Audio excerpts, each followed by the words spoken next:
آخر کیا وجہ ہے کہ ہماری کوئی بھی دعا قبول نہیں ہوتی؟ ہم جو بھی دعا مانگتے ہیں رد کر دی جاتی، ہمارے منہ پہ مار دی جاتی، قبول نہیں ہوتی۔ ایک اللہ کے ولی تھے جن کا نام حضرت ابراہیم بن ادم تھا۔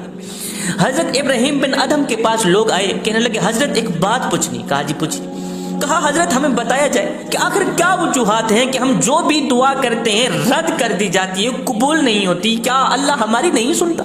آخر کیا وجہ ہے کہ اللہ تعالیٰ ہماری دعائیں قبول نہیں کرتا؟ یہ سن کر اللہ کے ولی نے فرمایا میاں وجہ اصل میں یہ ہے کہ ہم اللہ کو مانتے ہیں، اللہ کی نہیں مانتے۔ اللہ کو مانتے ہیں، اللہ کی نہیں مانتے۔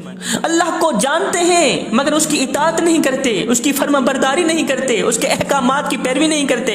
حضور علیہ الصلوۃ والسلام پر ایمان لاتے ہیں، اللہ کے محبوب کو مانتے ہیں، اللہ کے محبوب کی نہیں مانتے۔ ہم قرآن پاک پڑھتے ہیں مگر قرآن پاک پر عمل نہیں کرتے۔ ہم رب تعالیٰ کی نعمتیں کھاتے ہیں مگر اس کا شکریہ ادا نہیں کرتے۔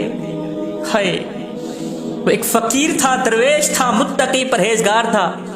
اس کی آنکھوں کا آپریشن ہوا نا تو ڈاکٹر نے کچھ دنوں کے لیے سجدہ کرنے سے روکا۔ بابا جی تو نے سجدہ نہیں کرنا، تو نے نماز نہیں پڑھنی۔ اگر نماز پڑھو گے سجدہ کرو گے تو آنکھوں پہ بوجھ پڑے گا، آنکھوں پہ وزن پڑے گا، کہیں آنکھیں پھر سے خراب نہ ہو جائیں۔ بابا جی تو نے سجدہ نہیں کرنا۔ اب اس بابا جی نے کیا کیا، ہسپتال سے گھر آیا، گھر آتے ہی اس نے کھانا پینا چھوڑ دیا۔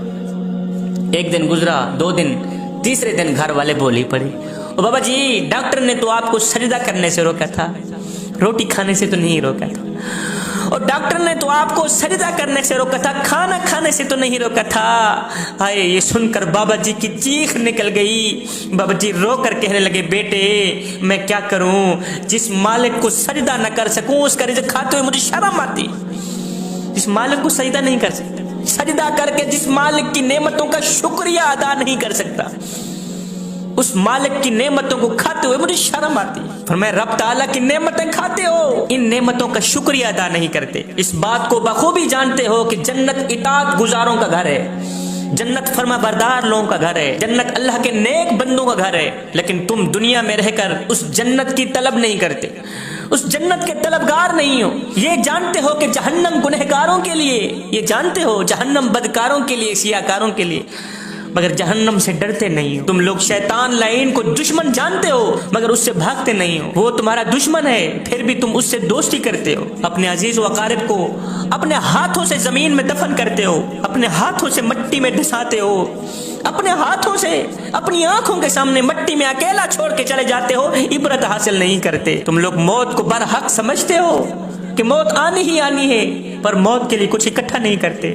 آخرت کے لیے کچھ اکٹھا نہیں کرتے۔ اپنی برائیوں کو تو چھوڑتے نہیں، اپنی کمیوں کو تو چھوڑتے نہیں، مگر افسوس تم لوگ دوسروں کے عیب نکالتے رہتے ہو، دوسروں کے عیب اچھالتے رہتے ہو، اپنے گریبان میں چھانک کر کے نہیں دیکھتے کہ ہمارے اندر بھی کوئی عیب ہے یا نہیں، ہمارے اندر بھی کوئی کمیاں ہیں یا نہیں، ہمارے اندر بھی کوئی خامیاں ہیں یا نہیں۔ انسان نے کوئل سے پوچھا اگر تو کالی نہ ہوتی کتنا اچھا ہوتا۔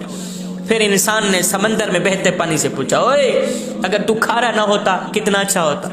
پھر انسان نے گلاب کو اٹھایا، تلی پہ رکھا، پوچھنے لگا اوئے اگر تیرے اندر یہ کانٹے نہ ہوتے تو کتنا اچھا ہوتا۔ تینوں بول اٹھا انسان اگر تیرے اندر دوسروں کے عیب ڈھونڈنے کی عادت نہ ہوتی تو کتنا اچھا ہوتا۔ فرمایا آج کا انسان دوسروں کے عیب ڈھونڈنے کی کوشش کرتا ہے لیکن اپنے گریبان میں جھانک کر کے نہیں دیکھتا کہ میرے اندر بھی کوئی عیب ہے یا نہیں، میرے اندر بھی کوئی خامیاں ہیں یا نہیں۔ اور تمہارے اندر اتنی خامیاں ہیں، اتنی کمیاں ہیں، مجھے بتاؤ پھر اس طرح کے لوگوں کی دعا کیسے قبول ہو سکتی؟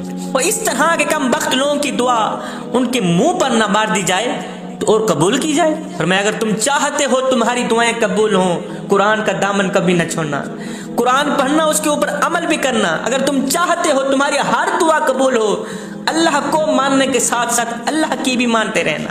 اگر تم چاہتے ہو تمہاری ہر دعا قبول ہو تو جنت کی طلب میں رہنا، جہنم سے ہر وقت ڈرتے رہنا، شیطان سے بھاگتے رہنا، ہر وقت آخرت کی فکر میں رہنا، مدینے والے کی محبت اپنے دل میں رکھنا۔ تمہارے منہ سے دعا بعد میں نکلے گی، قبول پہلے ہو جائے گی۔